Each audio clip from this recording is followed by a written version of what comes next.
Мұрынмен дем аламыз. Демді шығарамыз, я? Тағы да.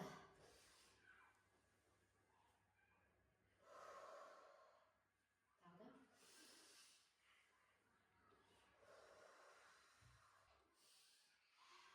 Әдемі біз қазір не істедік, әдемі? Қазір біз тыныс алу жаттығуларын жасадық, я? Сен байқасаң, бізде тыныс алғаннан кейін кішкене бас айналу сезімдері байқалып жатыр. Я, әдемі, ол неліктен деп ойлайсың? Неліктен біз терең дем алғанда біздің басымыз айналады? Себебі біздің басымыздағы мидағы қан айналымы, яғни кислород миымызға өте көп мөлшерде барады да, ми оны толық қабылдай алмайды да, шамалы бізде бас айналу сезімі пайда болады. Ал енді бұл тыныс туралы біз бүгін сабақты не үшін бастап тұрмыз? Біздің бүгінгі сабағымыздың тақырыбы әдемі әншілік тыныс деп аталады. Әншілік тыныс дегеніміз ән айту кезінде дыбысты еркін, ұзақ және әуезді шығару үшін қолданылатын арнайы тәсілді айтамыз, я? Бұл тыныс алу түрінде әнші не істейді? Ауада бірінші терең дем алады, я? Оны бақылап бір қалыпты не істейді?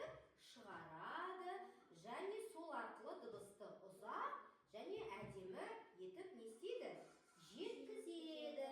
Әншілік тыныстың негізі ол біздің диафрагмалық тыныс алуымыз. Диафрагма дегеніміз біздің мына жердегі іш бөліміміз, я? Ішіміз, яғни дыбысты дем алғанда, біз ауадан дем алғанда мұрнымызбен біздің диафрагмамыз сыртқа қарай бағытталады, я?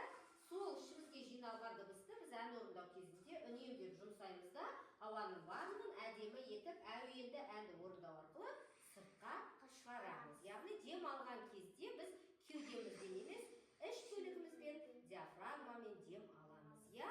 Әншілік тыныстың негізгі ерекшеліктері дұрыс терең тыныс алу, я? Және дыбысты біркелкі шығару, әрбір фразаларды бір тыныспен айту деген мағынаны береді, я? Әншілік тыныстың негізгі ерекшеліктері осы. Ал енді біз ауамен терең дем алған кезде